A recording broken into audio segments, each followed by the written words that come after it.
Hello, friends, and welcome to episode 58 of the Noclip podcast. Danny here. I'm back, and I'm here with Jesse, who is more regular on the podcast than I am these days. Yeah, I guess I've been on more episodes than you since we started again. Exactly. Thanks so much for holding it down last week. I was otherwise indisposed in the beautiful country of Ireland. Great to hear about all of those, parkour, zombie, murder sims. Good stuff. Yeah. Yeah, it's good to have you back, though. It'll be nice, like I said, to have your Irish dulcet tones gracing our ears once again. I wonder if the accent's gotten stronger too, because I was basically just at home doing Irish shit for 2 weeks. Thanks everyone for all the kind messages and for your patience with Noclip stuff. I have basically completely disconnected from work for the entire 2 weeks, so I'm kind of playing catch up here on this end. But it was a good 2 weeks. I had to go home. I won't get too much into the weeds on it, but I had to go home. There were sort of multiple family related health things going on for the past couple of months that have been it sucks when it's happening. It sucks when you're far away and you can't do anything about it.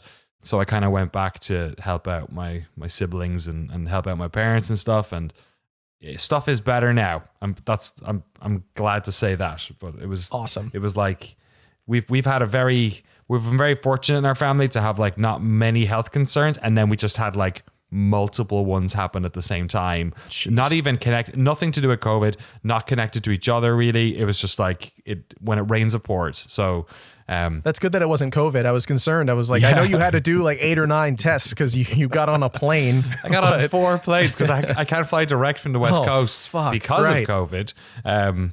So yeah, I was leaving the Forbidden West as I was see.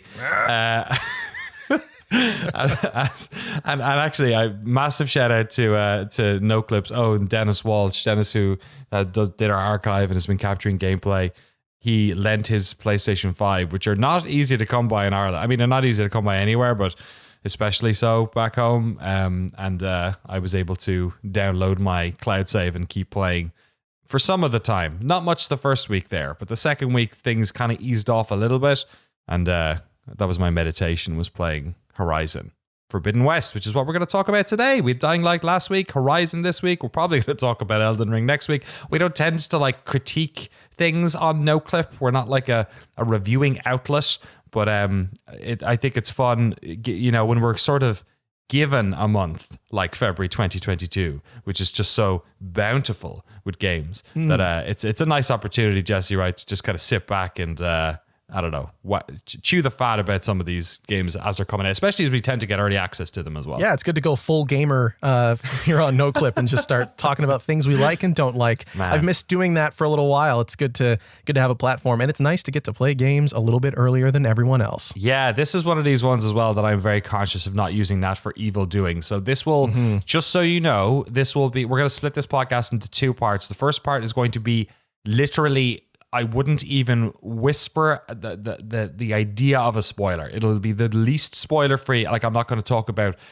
areas or like the story stuff. We'll talk very vaguely about, I won't even say the name of the game or the character. Who's the main character? Is it still Aloy? Oh, we're not going to say. Oh, no, we don't say it. That's a spoiler. Sorry. It's a spoiler, Jesse. It could be Raiden. You never know. Good point. Right. That would be amazing. They do a bait and switch and suddenly you're playing. That's Metal Gear Rising: Revengeance 2. That's where it's been this whole time. Oh my God. Guerrilla Games.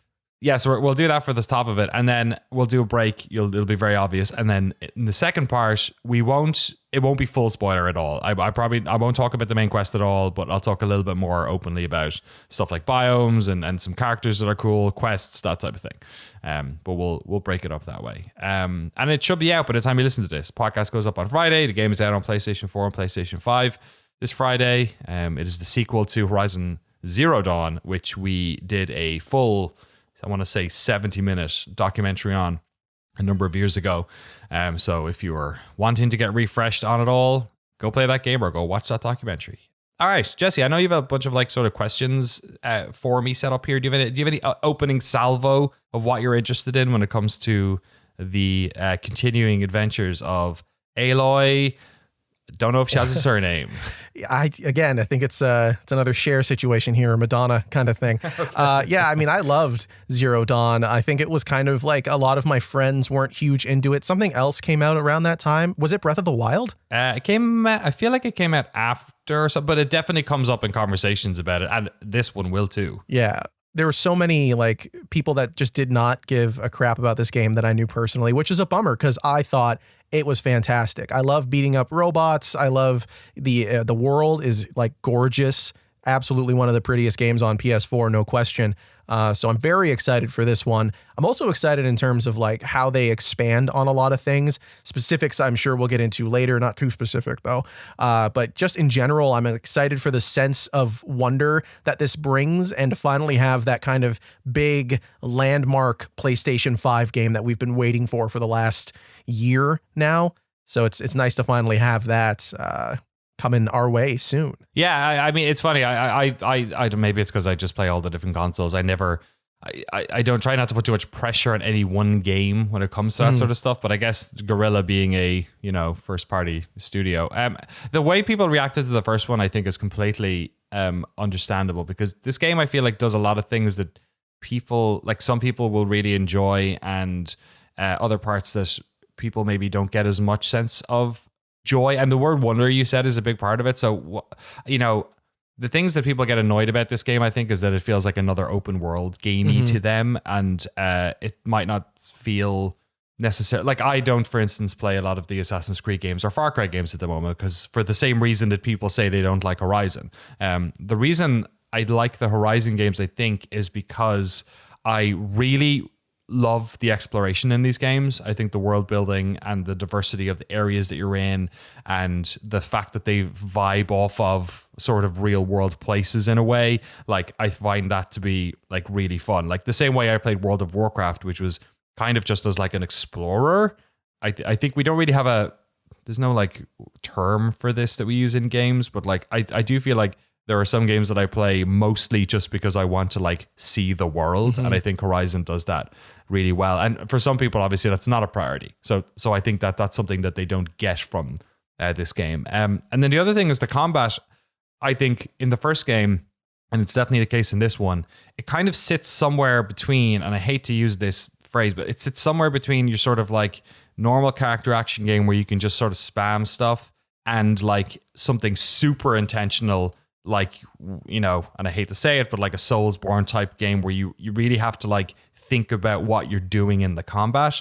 I like the space that Horizon occupies where if you want, you can just like shoot arrows at stuff and it might take forever to, take something down, but you'll probably do it. But if you are, intentional about it and thinking about it and looking up the ways in which, the weak spots and the weaknesses that they have, the machines do to certain tactics or certain things like acid or purge water or whatever it is, like you can figure out strategies for that, or you can use the traps, or there's like a lot of like tools there, but you don't have to use them. And I think some people fall into a trap where they try and play this game like, I don't know, Devil May Cry or something, not to be reductive about that combat. It's obviously very different. It's melee, but they fall into a trap of playing this game a bit like, actually Assassin's Creed, you know what I mean? Where you don't really have to think all that much. And I think if you do that, it's probably not that great. And I will say also the first 4 hours of this game, not awesome. They're not bad, but they are a little bit like... Is it like a long tutorial? Kind of. Okay. It leads you by the nose. It sort of like sets up the story, sets up your adventure west of where the first game was set. And it's a little bit like, hey, you remember playing the first game? Well, here's some of that. And I was so excited for the adventure part that it took me a while to like, I was kind of done with all of these little tutorial areas. I just wanted to like go as far west as I could. And you can eventually, but it took a little time to get there. Yeah. What you were saying earlier there about the comparison, or not the comparison, but what you were saying about like hunting and kind of learning how to fight the enemies, that was probably like the part that I ended up enjoying the most. I went back and tried some of the Frozen Wilds DLC there, and I was like, wow, like it's been 2-3 years since I played the first Horizon Zero Dawn, and the combat is still so singular. Like there are games like Monster Hunter where you're kind of learning the enemy and how to perfectly take them down every time. And there's so many different instances of the dinosaurs in this game, or the robot dinosaurs, megafauna, I think is what they're called. Oh, nice. You know, the area ends up incorporating into a lot of the gameplay in Zero Dawn, how you approach them, the different height advantages and stuff.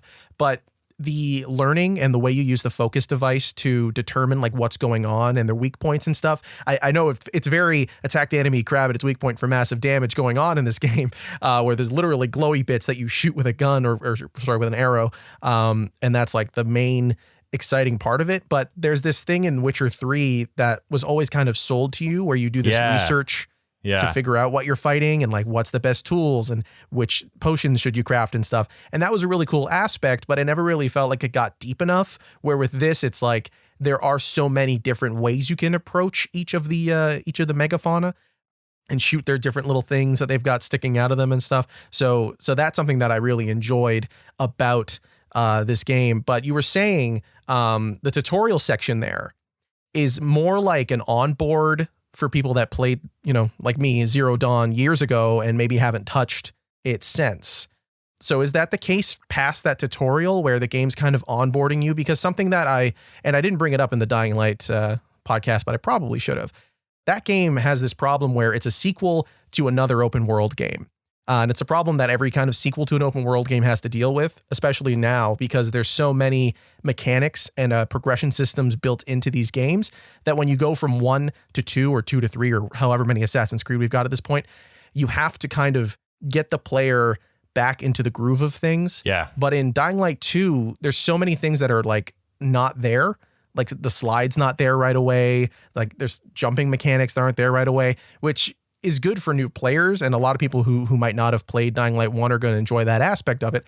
But okay, so that's an important aspect of making the game is getting there. So what you're talking about is the push-pull between having, like, when you completed Horizon Zero Dawn, she could do all this shit, and then at the start of this one. Exactly, and then in Forbidden West, like, how do they get there? So in this one, I think it's so I'd say first thing, there's like a lot more systems in this game than there was in the first one, like both in terms of combat and kind of like the weapons you can use, and then also in terms of like the side quest stuff. I think maybe they trimmed down some of, a lot of the stuff you did in the first game will be in this. Like there are tall necks, which were the big giraffes that you used to scan the map. There are cauldrons, which were the sort of machine building facilities that you would infiltrate to try and get override codes so you could manipulate some of the robot dinosaurs. And I think they still have that stuff, but it seems like there's fewer of them, and also they're all kind of like they have their own weird thing going on. Like one of them might be broken in a weird way, or one of them might be producing something you didn't expect, or like the tall necks are definitely totally like there's not like one where you just have to find the high points to jump on it. Like some of them are really like weird, and like some of them you have to. It might take the entire game for you to figure out actually how to get on it. Okay, which is pretty cool. So. That's awesome. They sort of trim up, I would say, they trim the fat on some of that sort of stuff. They do enter, I'll keep it for the next section of this podcast, but there are some other types of side quests that are interesting. But in terms of like the combat stuff, because most of what she did in the first game was kind of the perk system in this game. Like there's no real abilities. Like she could slide, she can use the arrows, she could do, like, you get access to weapons because you just start with the bow and arrow. So by virtue of that, you'll get your tripcaster and all that sort of stuff. There are some new tools that you have for exploration, for like knocking down walls and climbing stuff, and also jumping off stuff. And some of that stuff there are basically, it's all new things, which is, so that sort of gets over that problem. There's a couple of instances, like, for instance, by the time you've completed the first game, you can usually knock like 3 arrows. You know what I mean? Like put 3 arrows on your bow and fire 3 at the same time. Mm-hmm. Because of the skill tree, you're back down to doing 1. But the way in which you can do that has been totally changed. Like there are now multiple special moves that you can do with each weapon. And then you also have like a sort of an ult ability that you can trigger. You can unlock like multiple versions of these. But I just stayed to one of them. She literally, you press the two buttons and she literally just like rubs face paint on her face, like NFL style. And then like, you know, the ult is available. She goes full bangle and just runs in there. Totally, Right? yeah. Unfortunately, no, I guess she goes full round. I guess she wins. So yeah, she's the Rams. I think that aspect of it is less. I kind of don't care. It's funny, like I was tweeting about the game last week and some people were saying, we're talking about this because it's clearly like an aspect of these types of games that people really care about. And I can see in Dying Light 2, if you can't like do some fundamental stuff that you could, that would be weird, but I never experienced that. What I will say is the tutorial aspect of this game, or I guess we should probably just call it like player onboarding or whatever, is a fairly, you know, it kind of never stops because they're always introducing stuff. Like there's mechanics in that game that get introduced like 2 story missions from the end. Like I had somebody asking me about this big thing that they thought was in the game. And I was like, I have played 35 hours of this. I have not seen it. It could very well be in it and it would be really cool. And it turned up like 2 missions from the end. It unlocked something and I was like, oh, that's awesome. Okay. I didn't know I could do that. Oh, sick. I should also say that I literally completed this game's story mode, or like, I shouldn't say, like the main quest, 20 minutes ago. Yeah, the credits are rolling in the background still. Yes, yeah, exactly. You can see all the people who we talked about or talked to back in 2018, I think it was. We did that one. Yeah, so I hope that answers that question at least. Yeah, no, that definitely sounds a lot clearer than I was expecting. Because like, yeah, that's always something I'm worried about with playing a sequel to an older open world game, is how do they find that balance and sort of thread the needle there of showing new players, but also making something that's fun for people that have played in the past. So that's great. You did briefly bring up side quests there. I know we can't get into specifics, although I'm very excited to hear about them later, but are they better than they were in Zero Dawn? Because that wasn't something I was huge on. Yeah, I think across the board, the setup, the writing, and the novelty in this one is like way stronger. Like the first game, and it's kind of like something about these games that's kind of cool, is that the next thing you do is kind of a known quantity, right? Like you're like, oh, I'm sick of climbing. I want to do some, exploration. I just want to walk around. Or like, I'm sick of walking around. I want to go do a cauldron and unlock some stuff. Or I want to upgrade this weapon, so I will just spend the next hour, going through my my list of upgrades on my bow and going to, getting those elements, because you can like hunt the dinosaurs by like shooting parts off of them and then using those to build stuff, right? So like one of the strengths of these games in a way is the fact that the quests that you do are so you can know what they're going to be before you do them. So I think people often complain about like Ubisoft games being like these laundry lists of things that you want to do, and it's like, well, actually that's why they sell millions of copies, is because people like the idea that you can bounce between these different very self-apparent things. I think Forbidden West does a way better job of the first game of making each of those, while still like a known quantity, interesting and different in their own way. The voice acting and the character, I guess, what would you call it? Performance capture. Right, like the lip sync, basically, and how they're moving. Yeah, that sort of stuff. Well, it's not just that. It's like the face, the eyes, especially in this game, are incredible. Nice. The motion of their hands and everything. In the first game, they used a very like almost, we talked to them about it actually in the doc, I think, a very mechanical sort of like 3 camera setup for every conversation. So you had your wide with the 2 people, and then you had the 2 over the shoulder 1 camera. It's the same you do in like a soap opera, like a low budget thing where you're trying to basically film as quickly as possible, or like a cop procedural. That's how they shoot these things. And they did that for the first game. In this one, there's a lot more interesting angles. It's much more zoomed out than usual. So that means that they've actually captured performance in the body, whereas before you were mostly getting this sort of like shot of the shoulders up, which meant that some of those conversations were just kind of a drag. They just felt like less cinematic. Yeah. So the game does a way better job of like making all of those stronger. I think the writing chops in this are even better than the first game. There's some quests in this game which are just like, I will remember forever. It's so good. Because some of the characters in this that are with you for a long period of it are like really well done. Their interactions with Aloy are really sincere. This is like a video game. Like, you can fast travel ridiculous distances, and, if you collect things that you can't carry in your inventory, they just magically transport to like your stash. Nice. the game doesn't like, in many ways, the game super doesn't care that it's a game. And like, even the main story, like things are just kind of convenient. And you're like, wow, it's a good thing she didn't fall doing this one thing, because the entire game would end. It's very video gamey, but I think within, especially the side quests, I think as sort of, I would say the main quest is a bit of a roller coaster in terms of quality. Some of the stuff I was kind of like, oh, all right. And then some of the parts were stronger than others. But in terms of like individual quests that you do, be it, tied somewhat to the main story or like super side questy, I don't think I've played anything bad. Something might be a little bit boring, maybe you get through it, but frequently they're really, really, really strong. And one thing Guerrilla are really good at is not having any of these missions go on for too long. Like almost all the time, you can guess how long this thing's going to go for, and they often give you moments where if you want, you can jump out of the quest and go do something else if you want. Okay.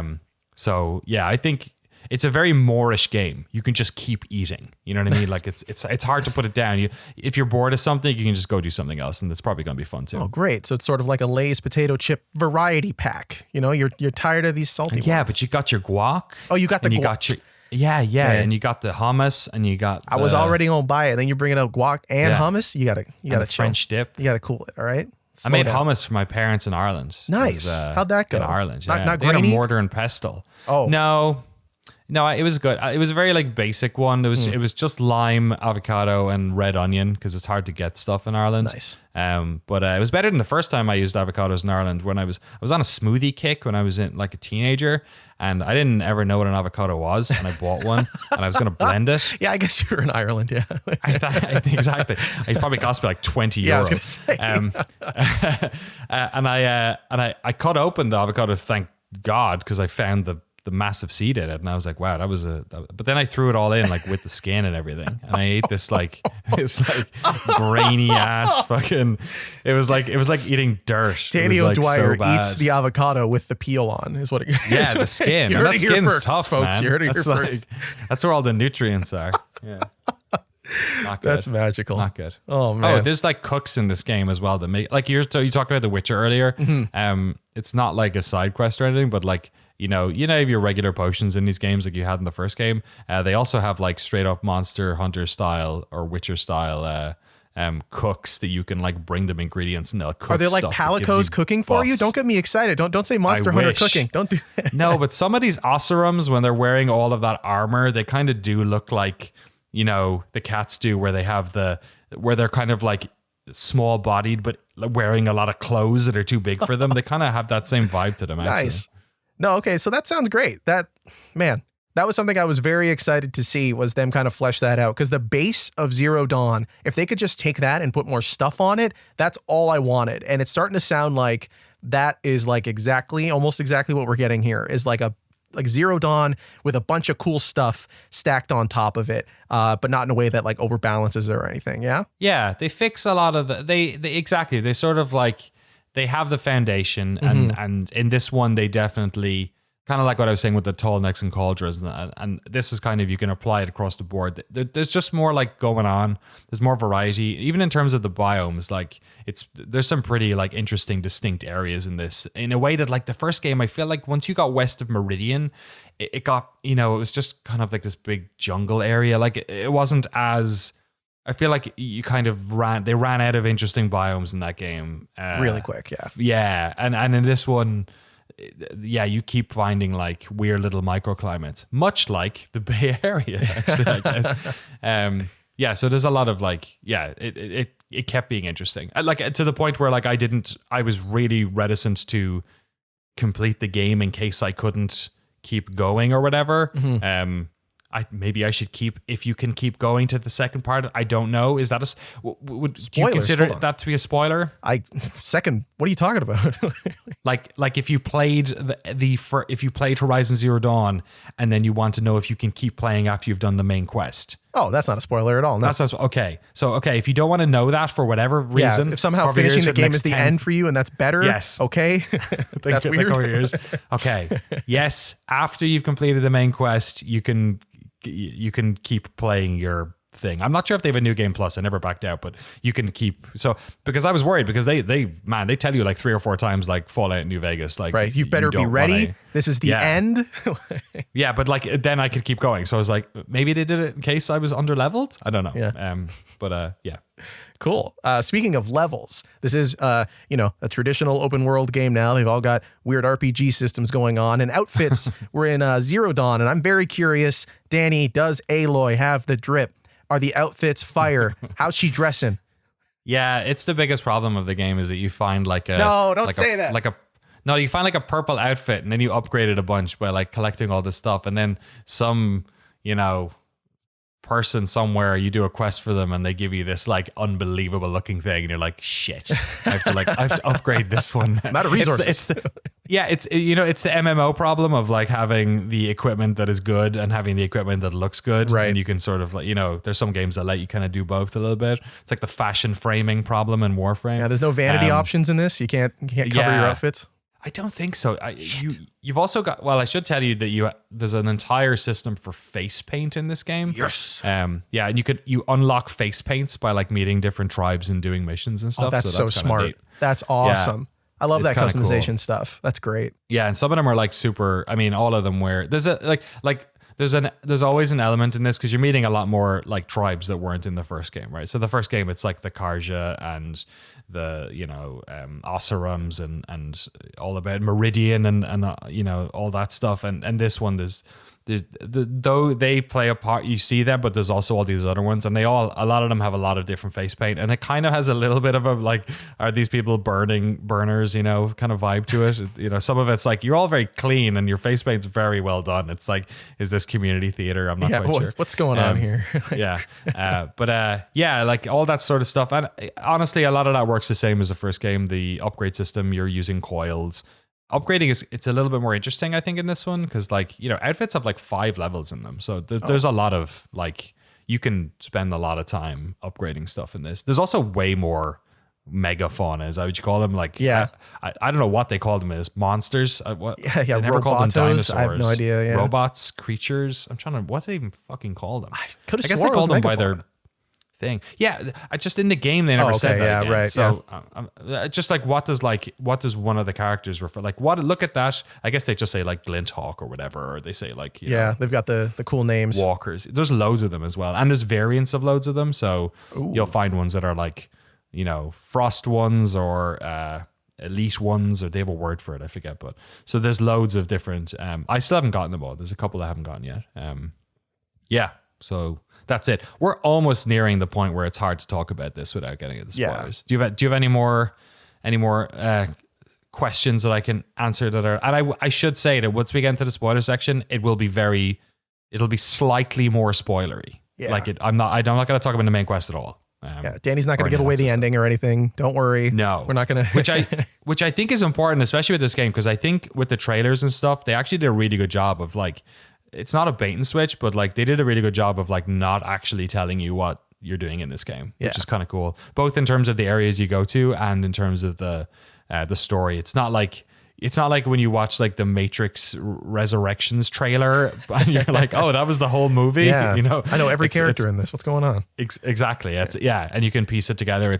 They did a really good job. Actually, it's accurate, but it's like. It doesn't tell a lot. Yeah, all they show you is Silas, and I'm like, okay, yeah, because Silas is in it. Yeah, like that's about it. Exactly. Right? Yeah, because he's like the best character. He's like one of the most.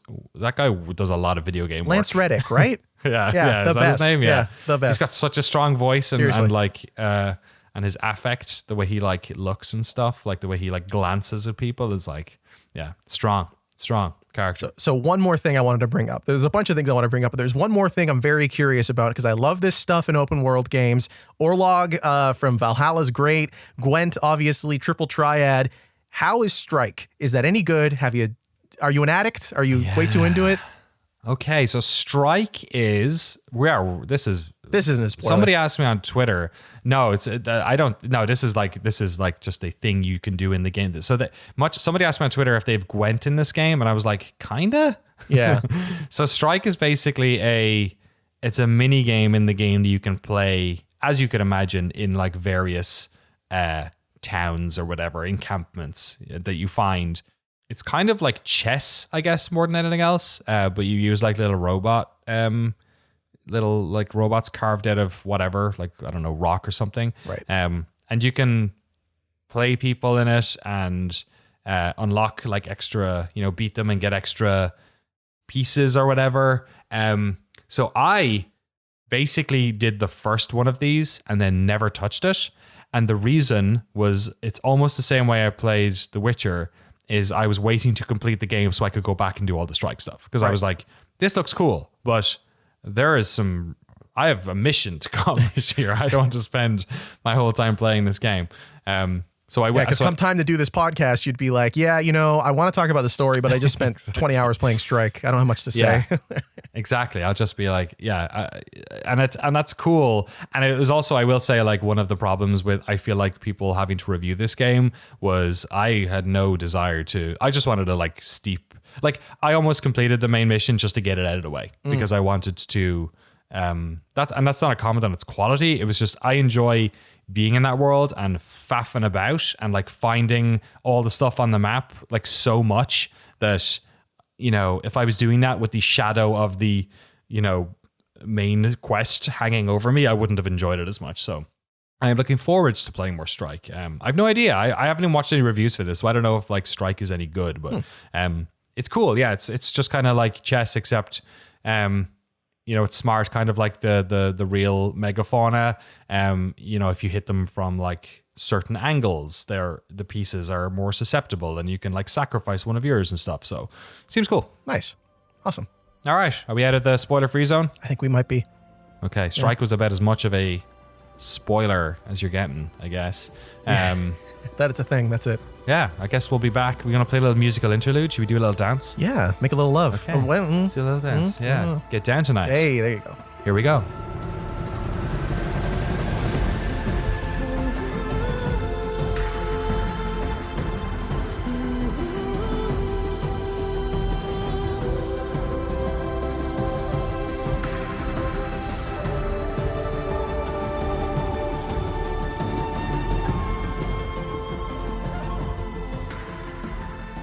Right. Hope you liked that song, because now it's time to spoil stuff. Danny, what's the ending of the game?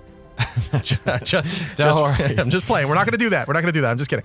No, we're going to talk about like what do we got to talk about? Like biomes, side quests, surface level stuff, biomes. Yeah, I want to know more about the side quests. I want to know about characters. And you were talking about the dinosaurs or megafauna or robots, whatever we're calling them. I want to know more about the new ones and the skill tree. There's so much stuff I want to know about. But first, very curious. I've heard so many good comments about the biomes in Horizon Forbidden West, and I'd love for you to kind of talk about those. So I'm going to talk around this a little bit because I explore the west of. I feel like people probably know at this stage the first game is kind of. This is like the least spoiler. Like if we're in the like spoiler light zone, people should know that this game is set perhaps in our world somewhat, you know what I mean? Because when you played the first game, I guess people that was part of the thing. That was a surprise. That was kind of a surprise, right? Like, oh, it's actually set in. I think that was mostly like the sort of Colorado. I want to say Montana, something like I feel that. Like area, something like that. And there were parts of that. Like I'm trying to think where Meridian was, because that was obviously like kind of mesas and stuff. I'm not sure if that was like Arizona. That seems like it's too far south. But anyway, so it was like set in a somewhat thing. And then, I mean, like, the trailers for this game literally have the fucking Golden Gate Bridge in it, right? So like, you're like, okay, they're going to the West. It's the West Coast of America, yada, yada, yada. So, the map is massive. Okay. It's like vast. So I don't know where you start in that game. I feel like, from my layman's interpretation, I don't know what's east of Utah, whatever that is, I feel like is where you start. Okay. And then it's like you're going the entire way across. And as somebody who is like, I've done a lot of like camping around these states, I do a lot of driving around these states. Like I'm really interested in the geography of these places. And I was constantly running into places that I was like, oh, I think that's here. And like, oh, I think that's this lake. And I think that's this town. And like, I live in Oakland. So I was like, in the Oaklandy part Right. of Where's my house? the Bay Area. Yeah, exactly. Yeah, there's like nothing in Oakland. Okay. Like I was like in the way that this game is very video gamey, you'll find like, you know, much like in the first game, you'll find a lab which has somehow survived whatever amount of time, and but like the city is gone. Right. Like wow. So one of the things that the game does really well is the first game. Again, this is. I'm assuming people have played a little bit of the first Horizon game, or maybe they've completed it. I'm not even going to get into the end game of Horizon, but like there are aspects to that game and like where you are in terms of time that are kind of important. The first game talked a lot about like sort of the present day that they're in, that Aloy is jumping around in, and then this thing that happened once in the past. And what this game actually does really well is it kind of talks a little bit about what happened before all that. It talks a little bit about Earth history and like what was going on before the great. sort of inciting events, which is really cool because it awesome. actually there's whole parts of this map that are where like stuff happened, like instances of like, you know, weather events and wars and stuff that occurred in these areas that predate all of the Zero Dawn stuff. That was really interesting, and in a way that like some of the culture of that has actually sort of like trickled down into the tribes that now inhabit those areas. So you have like tribes that have sort of like practices and words that they use, and hierarchies that are based on finding some of these stories. In fact, like the people in the West, there's various degrees of how like tuned into the people that came before they are. Like in the first game, most people you started with the, what was she? She's a Nora, right? And the Nora were basically like, their whole religion was, we don't ask questions. There's a voice and it's God. And we love Plato's cave. I'm a big fan of these shadows on the wall. Literally, there is Plato's cave was there. Yeah, they don't right? like they even don't pretend. open it. No, they don't. But they're out of the cave. So I guess that doesn't work, but whatever. Yeah, well, whatever. Yes, they're completely fine. And like, if anything, like asking questions is the problem, right? Mm-hmm. And when you go to Meridian in the first game, obviously there are some people that are more sophisticated tribes that have trade networks and stuff, and they've established themselves. In the West, it's all over the place. You have a new tribe, a new type of tribe that is basically like sort of split into various different what do you call them, like sub tribes, I guess. They're called the Tanacht, and there are ones that live in the mountains, there are ones that live in the river, there are ones that live in the jungles and stuff like that. And you'll meet all of these, and a lot of them have their own practices and their own sort of things, but they're all sort of like part of one whole as well. All this gets established fairly early on in the game. And the ways in which some of these and some of the other people you run into interact with the old world stuff is like super interesting. So like some of them are actually like fairly knowledgeable about what happened before, and like they've used it in some way. Some of them are very, very primitive. So that's cool. I think you just get a better rounded idea of what happened before. Sometimes they lean into it maybe a little bit too much. Like there's some levels that were a little bit hammy where I was like, really, like, would this really have happened? But I think you sort of like, there's, you know, with all the different flavors that are here, there's bound to be some that will taste a little bit bitter in your mouth. That's great to know that there's so much diversity in terms of biomes, but also in terms of the tribes and stuff. Because in Zero Dawn, it kind of felt like there was just those 3 tribes, and they were kind of just all over the place. Like their resources were everywhere. There was very little like diversity in terms of the different places and how they impacted those tribes. It's kind of like we just do what we did in the ice area, but we do it over here in the jungle ever so slightly. So that's great that there's like a broader sort of representation of those different tribes. There's one other thing as well that, so the first game you met a lot of people, and there were some of them that stood out, what's his face? The guy with the big beard who I don't remember his name, but I know exactly who you're talking about. That guy, he's got the right? mutton chops. Yeah, like him. Like there's some of those ones that are like kind of or the son of the war chief in the Nora tribe. That you do the That's a great you do the proving with him. Yeah. So like I wish I remember their names, but like there are some of them who stand out, but a lot of them are you know, sort of more fair weather friends. You meet them for a while, you do the mission, and then they're gone. A lot of these people return in the second game, some of them in really forward roles, and some of them, you know, people who you would have met and they come back and they're like, hey, look at all the 4K pixels I now have. And don't I look great? Look at the wrinkles on my skin. Check it but out. I feel like the way in which this game does a better job of representing some of those tribes and the sort of special interests within the game is that there are, in a sort of almost, and I don't want to you could take this and interpret this in a load of really weird ways, but in a sort of a Mass Effect style way, you sort of have a lot of people close to you in this game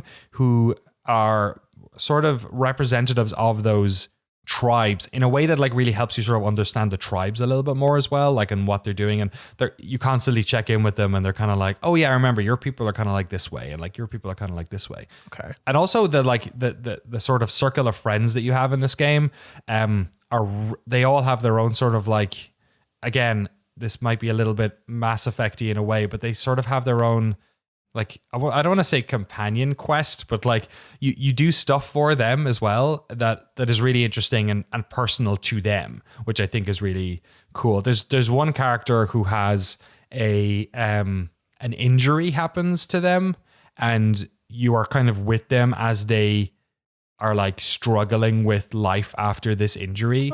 And you sort of help it's maybe the best arc of the whole game. It's such a well done character. And that's awesome. The arc of this, like them dealing with life after this and how they decide to fix it or live with it is like so well done.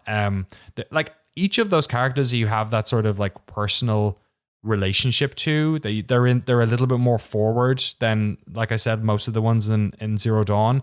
All that stuff is great. It's like super good. It's fun to do all those little extra quests. You learn a lot about Aloy, like her struggle as a sort of lonely person, like somebody who sort of is very mission driven, and perhaps something that a lot of people can empathize with given the past couple of years. But it was definitely something that resonated with me, the way how sort of like focused on her job she is, or like what she has to do, and how difficult it is for her to like allow people to help. It's really well done, and I think that's the part of the game, and it's like not disconnected from the main story, but it's definitely like the heart and soul of the game is that it's those people, it's the way in which you all sort of inhabit each other's lives. I think all that stuff is the part that people will remember about this game. It's so cool. All that stuff's really good. Nice, because I felt like Aloy in the first game, they spent a lot of time kind of getting the big story thing out of the way. And so it's good that in this one they get to finally kind of focus on who she is and also the people around her and the characters and stuff. That's all. I'm so hyped for this game now. I was already excited for it. Friday can't come any sooner.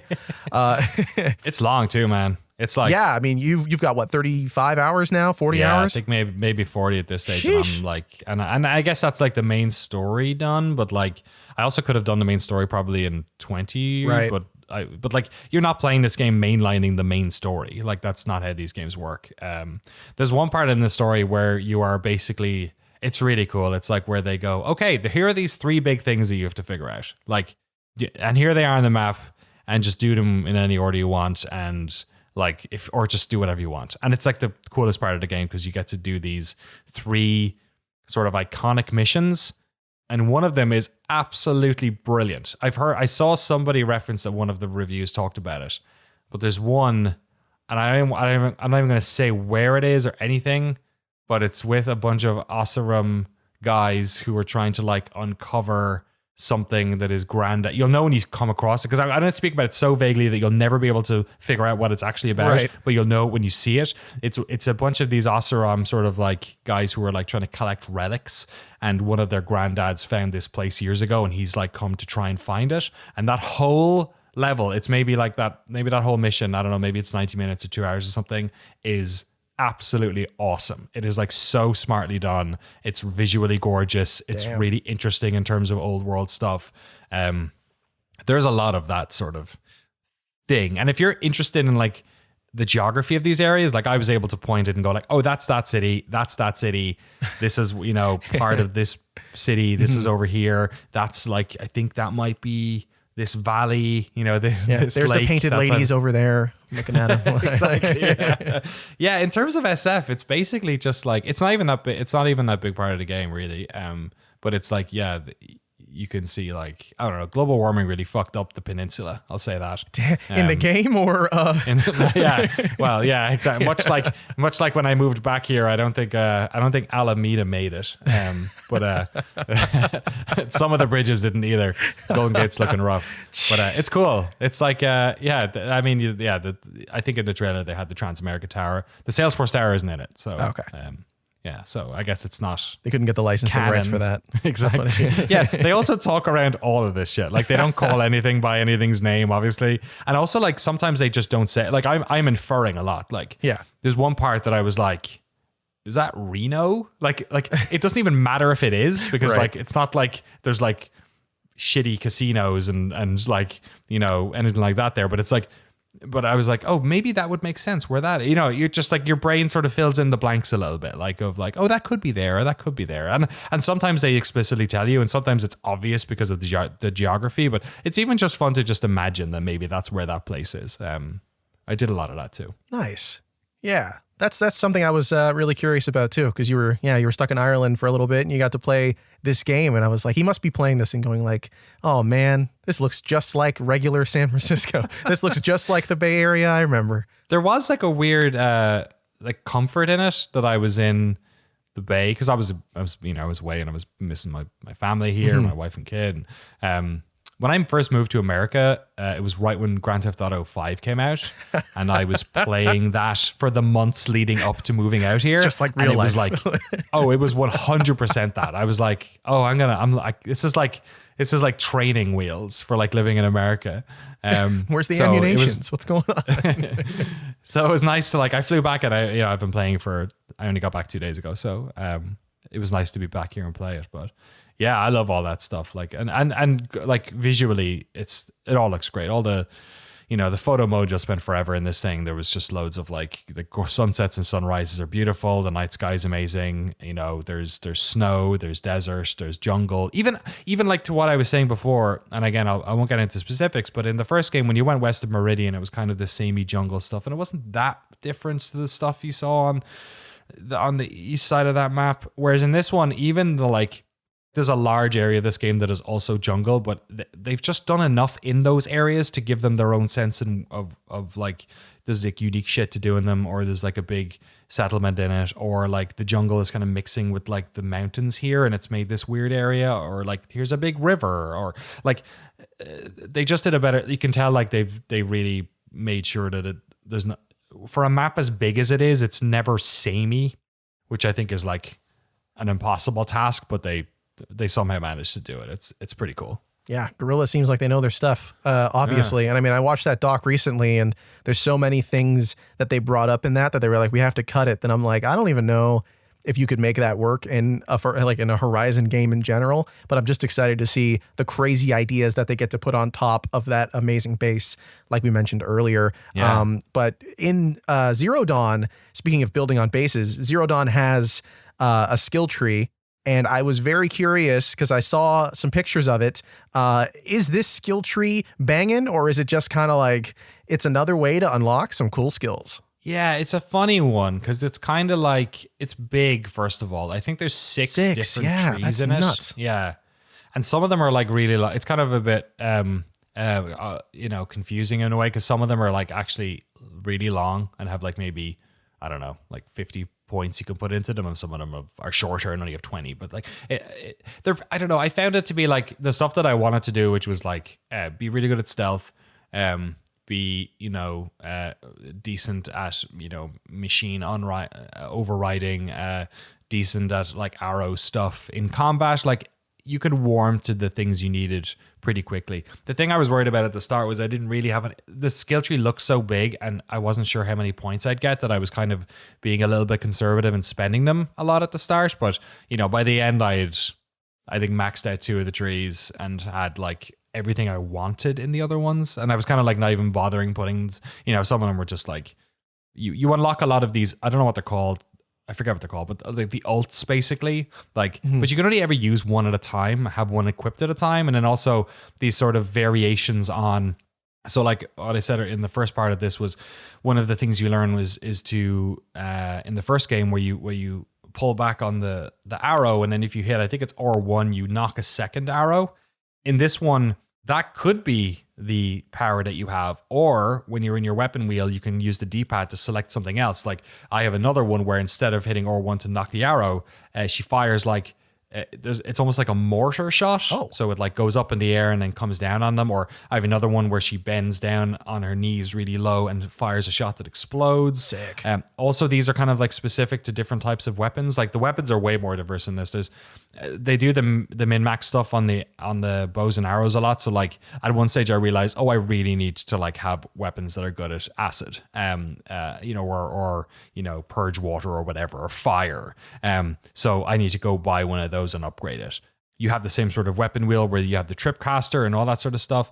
But there are some new weapons in there too. There are these spikes that you can throw, which I'm pretty sure these weren't in the first game. They're almost like spears that you throw, but some of them, when they wedge into I feel like they might have been in it, but they're different. But they'd wedge into the megafauna and like some would explode. There's one that like basically just drills into them for an extended period of time. Oh. And I would like my go-to some of these big bosses, some of these big like dino guys would be to like, they don't like purge water. Just lob them with purge water until they're like trying to get it off themselves. And then find all the weak points and just try and wedge as many of these things. Like just shoot like 8 of them if I could. Like just, that's probably too many, but like to take them out that way, there's a sort of a, what do you call it? Like a slingshot thing you can use. There's a sort of it's almost like a crossbow gun. A lot of these I never used. Like I was just, there's a lot going on in this game. And if you try and do every single part of it, it's like too much. I think they're cooking with a lot here. And some of it is like maybe surplus to requirements, but there's loads of different ways to take these guys down. I will say that the weakest point of the game in terms of combat for me, and I'm pretty forgiving of a lot of the dino stuff, because I feel like if it gets boring or samey or it's taking forever to kill them, then it's because you're not thinking the right way around it. But I didn't do much when it came to melee in this game. Kind of needs must I'd use it, but like not all that much. There are some fights in this game that are straight up like you're just fighting humans, and they are the most bullet spongy things imaginable. Like it's like, I've gone this whole game killing. Yeah, like I'm kind of talking about boss fight situations. Okay. Where you're still where like yeah, it's a bit like where you're killing them and like suddenly it takes like 50 arrows to the head to kill them. You know what I mean? Because you're killing giant robot dinosaurs, and how's that easier? And you're killing also, a lot of people wearing shields and stuff, like face shield, whatever, face masks, not COVID, but like, no. What would you call it? Helmets, I guess, you know what I mean? Like whatever, they're wearing some shit in their head. That's the COVID and if brain. You take it off, everything's a mask now. Yeah, exactly. And if you take it out, then you can like hit them in the head and it makes it. But so there are people who you're like hitting a lot in the head to, take out like you were in the first game. But like, yeah, some of these boss fights, you're just like, you just have like the health of a robot now. Okay, whatever. So those are the ones I didn't like. Those were like the ones I was just so happy to get through. And there's a couple at the end and a couple in the middle. And so that's that. But all the machine boss fights I really loved. Nice. I know there's that big elephant. That's about it. Yeah, there's a bunch of new ones in there, but there's so many new ones. Like no single one of them is like the weird. There's a lot of new like big flying ones. There's a lot of new big walking ones. There's a lot of new. There's these. There's one fucking crazy one. They kind of how that one that kind of works like a chicken in the first game. There's one that's kind of like a kangaroo in this one. No, which I don't know if that's a spoiler. That's so cool. No, it's fine. It's the dinos. They're in a trailer. They have a whole video they put out that has all the dinos. It's fine. Oh, does it? So you're good. Well, it's like I don't know if it's like a kangaroo because it's kind of like the chicken one where it does a lot of like covering ground really quickly, but it does. What does it do? It has like some of them have like a kind of a whip tail on them, and it took me a while to figure it out because I'm just like, dude, you are wrecking me. Like you're jumping around and kicking me and like doing all this sort of stuff. And by the end, I was able to take them out pretty good. But yeah, there's other ones that burrow up from the ground kind of stuff. There's like a snake one, which is pretty cool. Oh, wow. That's sick. Yeah. That's awesome.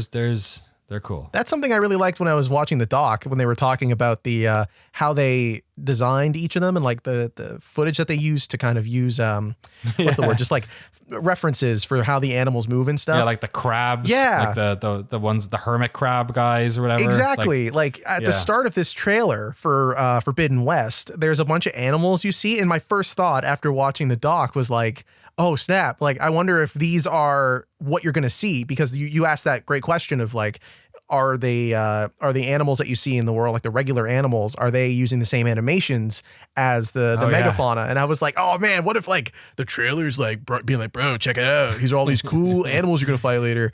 So that's cool, man. I'm so excited to see the stuff you're fighting. I wouldn't necessarily say there's that connection, like, right, you know, there's like, I didn't see a fox one, but just that part was cool to me. I thought that was a cool bit of info.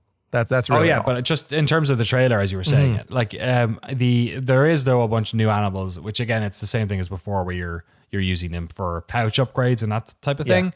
But they all look awesome. Like there's pelicans, and like some of them I don't even know if you can catch. Like some of them, there's like little hermit crabs or something that are on the beach, and they just like scurry under the sand before I got to them. So I don't even know if you can get them. Maybe you have to run up to them and catch them. Are there stingrays? There are, but I don't. No, I don't think you can catch them. Okay. I don't think they're. Yeah, but there are. They're in the Bay Area kind of area of it. Great, that's awesome. And they look awesome. Yeah. And you can go underwater a bunch in this as well, as you saw maybe in the trailer. I'm not sure if that's. In the trailer, she's got the rebreather on and goes underwater and stuff. Yeah. Yeah, you don't have that until a decent amount into the game, I would say. So there's a bunch of that stuff. There's other traversal stuff that I'm not sure if it's spoilery, but you know, if you liked Breath of the Wild, then. Getting down from high areas, they have their own sort of version of that in it, which is handy because it's sort of, you know, it's the Assassin's Creed problem of you climbed this tall tower and then, you know, in the first game, you just had like a press Y to repel thing on everything, you know, that like, you know, remember that thing? It does the animation and she's like, yeah. So like there's some places that have that, but like after a while, you know, that would get pretty, it's boring because like it doesn't help you get anywhere. You know, like it just means go straight down. So they have a thing in the game where you can sort of like cover a bit of ground doing that. So that's another helpful one. And the rebreather thing is, that sort of opens up even areas you've been before. You can kind of go back and explore them. And then there's some levels where you're doing a lot of underwater stuff. Using that thing. But again, some of the stuff kind of doesn't turn up for 20 hours, you know? Yeah, I mean, that's good though, because it keeps you coming back. It keeps you wanting to check things out, and once you unlock the new stuff later, you go to areas you already were. Maybe there's a new side quest. Maybe there's a new character, or, you know, something fun to do. Yeah, I love that stuff about the open world games. That's great. Yeah, well, some of them kind of fall foul of that, right? Like after 15 hours, you kind of seen it all. And then you whereas that's a good point, actually. In this, they introduce some pretty fundamental stuff. I mean, I said it earlier, there's like one thing that unlocks right near the end where you're like, oh, this is cool. All right, I'll use this forever. Which, like, you know, you rarely see that in, you know, or sometimes, not rarely, I shouldn't say, it's a broad brush, but, you know, oftentimes there are these games where, like, especially when you really get them, stuff that late. Yeah, and you're kind of like, whereas now I'm like excited to go back and play all the missions I've not completed yet. And it's great because like you get that stuff later and your immediate thought is, how have I been playing the game this whole time without it? But also the answer to that is you just played it for 25 hours. Like you were already enjoying it. Now you've got a tool to enjoy it in whole new, totally different ways. That's something I've been enjoying with Dying Light 2, because there's a grappling hook you get way later. And Breath of the Wild, you get a motorcycle. You get the DLC. Oh my God, I forgot about that. It kind of opens up areas that you were in previously in interesting ways. You know, you can kind of go back and maybe flaunt your skills a little bit more. Nice. Man, cannot wait. Ugh, it's gonna be so good. One more thing. This isn't really a spoiler thing, but we've got enough time, and I'm very curious. DualSense. Is this the one thing I've been waiting for? Because Astro's Playroom is still kind of the DualSense thing on PS5. Nah, what? It's not. I mean, it's no Astro's Playroom. Nothing's that. That's crazy. No, nothing. That was literally made it's a tech demo. to like teach people how to use it. It's solid, I would say. You know, a good sign of whether or not it's using the DualSense is how often that I have to plug my controller in. I have to plug my controller in quite a lot. Okay.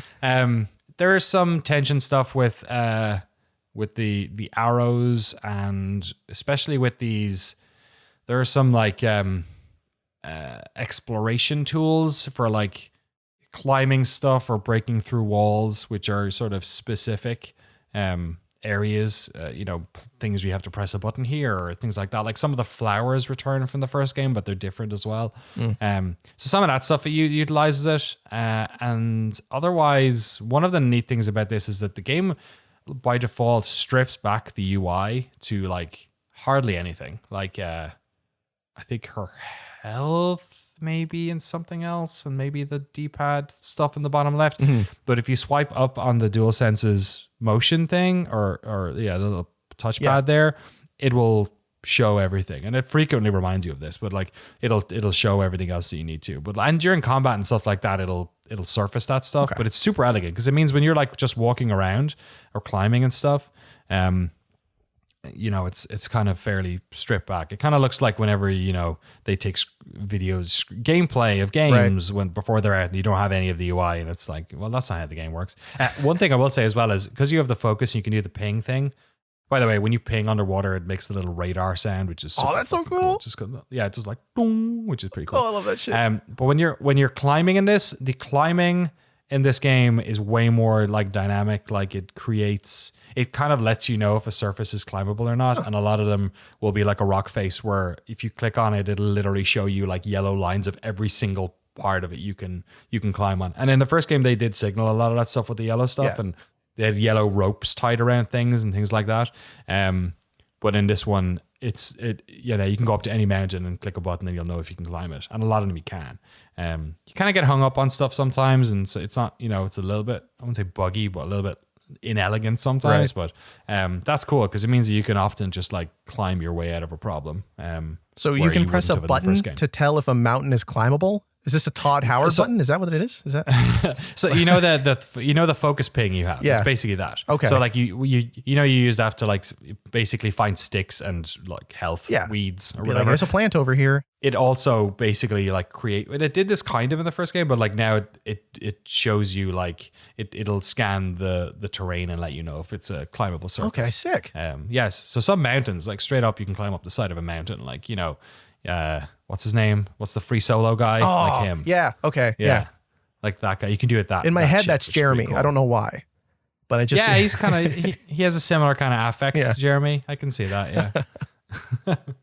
Yeah. Any more questions on this? So should we have like a 5 minute of mega spoiler or not the story, but or not mega spoiler, but like maybe something a little more spoilery. I would like to know a little bit more, I guess, about like a favorite side quest of yours. Maybe not the best ones. You were saying there's that one arc that's really good, but just something that you really like. Just one good, really solid side quest to sell how much better they are in this game. Oh man. Okay. So yeah, I vaguely, and I'll vaguely talk about this one too. So I vaguely talked about the one character quest with the person who gets injured, which I thought was really good. The Oseram explorers finding that place that his granddad found before. Those two are definitely pretty good standouts. I'm like going through the map in my head now, trying to find, I don't know. Maybe that's, no, this is very not, actually this is like not a spoiler at all because it doesn't even come up. But there's one of the tall necks, the one that's in, so all the tall necks are, like I said with the cauldrons, they do a really good job of like making them like different in this one, like not just the same, climb up the thing and find something tall and jump onto it. They definitely do that with some of them, but some of them are like there's something really weird happening with the tall neck, or it's in a really fucked up place, or like you have to do something very specific to like figure out how to get on it or get it to you or whatever. Like there's a lot of that sort of stuff. One of them is basically stuck kind of just underwater a little bit, and you have to like repair it before you can climb it. And I was in, and it's in the sort of San Francisco-y area over there, and so I was in this area, and it was really cool because it was kind of water, and then there were like parts of concrete, like this mega structure that I was in. I couldn't figure out, it was like a city or something. I wasn't really looking, but it was just like 10% of this building was left, and there were parts sticking up, and there were a bunch of these alligator dinosaurs around that I was really trying not to get their attention because I kept pulling them and they were really big and there was nowhere to stand. You know what I mean? Like I couldn't get out of the water. So this whole part was about getting out of the water and walking across these beams and trying to get these, whatever it was, power cores to make the the tall neck come back to life, and then afterwards you have to subsequently get on it, which is pretty cool. But its like head is just sticking out of the water kind of thing. But I was doing this for like 20 minutes, exploring this area and like there's a lot of like puzzles and stuff where you're like breaking beams and moving boxes, kind of like light Tomb Raider-y style stuff. Yeah. And there was combat and all this stuff. And I was bouncing around this area and I was like, I suddenly realized where I was. I was like, I'd been in this for 20 minutes and then I like stopped. And like, I for the first time, like, I don't know, maybe there wasn't combat or something wasn't going on. And I looked down and I was like, oh, no fucking way. And I was in, I don't know what they call it now. I think maybe it's Oracle Park now, but AT&T. So the San Francisco Giants baseball stadium. That's sick. And I know that because it's down the road from where GameSpot is. It's at the bottom. It's like 2 blocks from IGN. It's like on 2nd Street in San Francisco.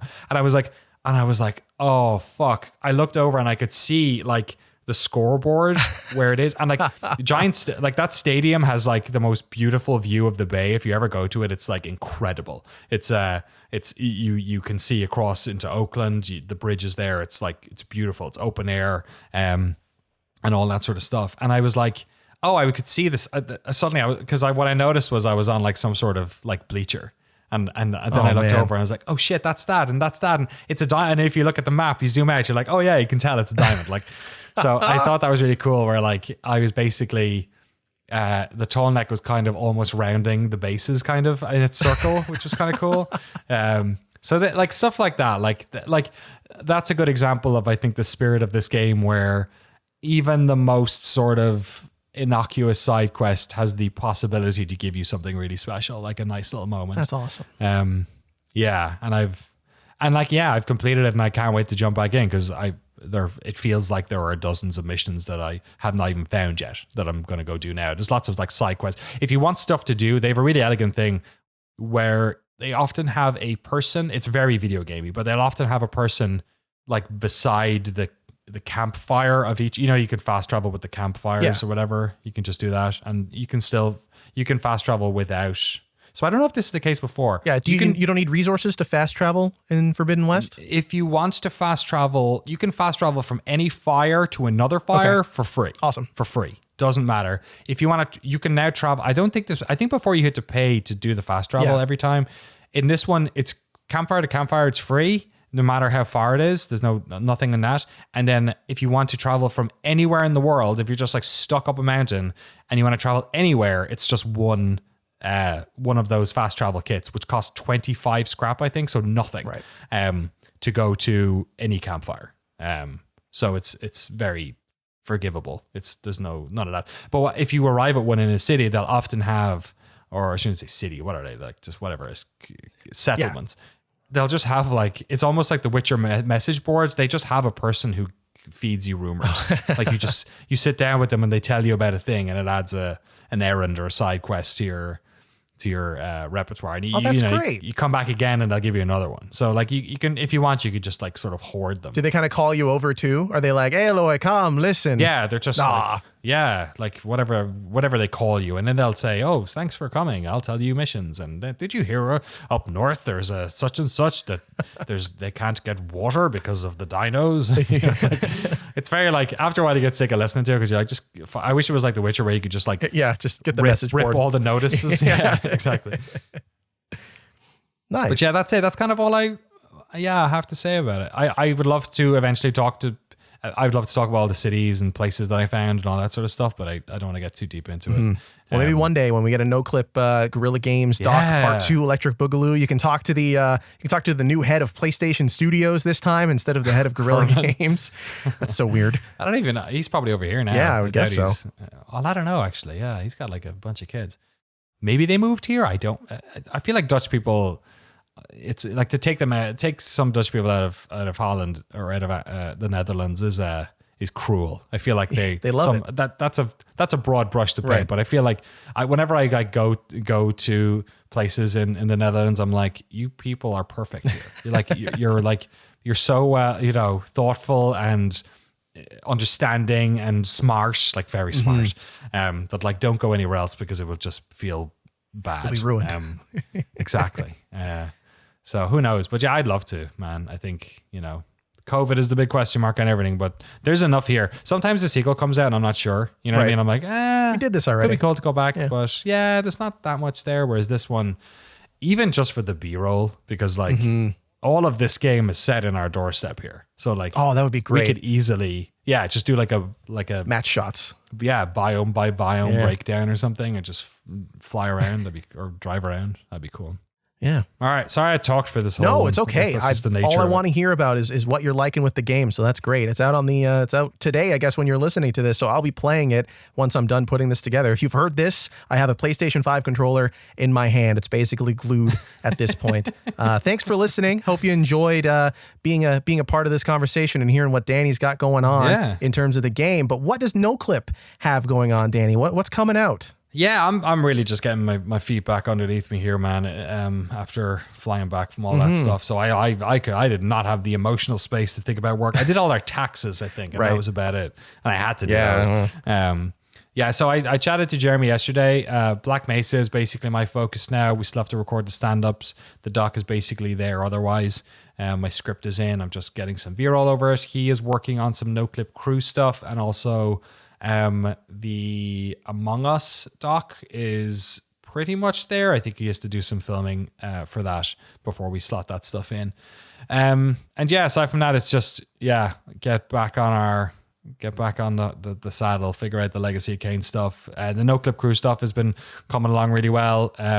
The idea now is to now launch that stuff at the start of March, or at least do the big push in March and then launch the Noclip crew stuff later that month. Hell yeah.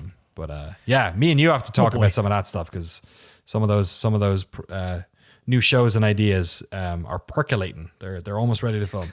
Percolate. Big coffee mug going to be full of great ideas coming soon, coming to you. Drink it up. If you'd like to support the podcast, by the way, you like what you're listening to, you want to fund the documentaries, all the stuff that Danny just mentioned, and you want to get access to some special stuff that you can't hear on this podcast feed and other great video behind the scenes stuff, go to patreon.com/Noclip. You can sign up there, become a member of this great community, enjoy the Discord. We've got lots of great conversation going on over there. And I mentioned it in the last one, I'm going to keep mentioning it because it's very cool. There's a Project Zomboid server you can be a part of and play along with the rest of the community, see what's going on. We got great admin there. And Danny did a great job putting that all together. I just threw the keys. He pressed some buttons and sent it off to someone else to deal with it. He did a great job. Yeah, exactly. Yeah, I was like this. Yeah, I was. Bad timing. There's a Discord. Yeah, it was exactly. Yeah, I just like disappeared then when we did that. But yeah, there's a special chat in the Discord as well where you can kind of get information on that. We're all trying to figure it out at the moment. Shout out to Train Doc for doing so much of the admin over there. Really appreciate it. Yeah. And check out all the free documentaries, youtube.com/Noclip video. I forgot. I was like, I usually do this part, but Jesse doesn't now because I've been gone. I know. Thanks for checking out the podcast. And we'll see you next week. I think is it Elden Ring week next week? I think it might be. Is that I think it's pushing. I think it's the weekend there. Yeah. Elden Ring release date, February 28th? 25th. 25th. So Friday. So you have 1 week to finish Forbidden West. Yeah, I don't know if I guess we'll have to figure that one out, because I don't know if Namco are putting out early code for that or not. I'm guessing they will, but maybe Sony always puts stuff out really early. Like I knew we were getting that 3 weeks before, because they always do that shit, especially with like a game this big. But I don't know about Elden Ring, so maybe we'll talk about Elden Ring. I think everyone just got their keys. I think. Oh, you think so? Yeah. So maybe check your inbox there. See what we can do. Yeah. No, I think I got to reach out to someone, actually. I don't know if I'm down with the Namco people yet, so I don't know if we've done any docs in their shit, so we'll have to figure it out one day. All right. Thanks for listening, folks. Enjoy Forbidden West, and we'll see you next week. Bye.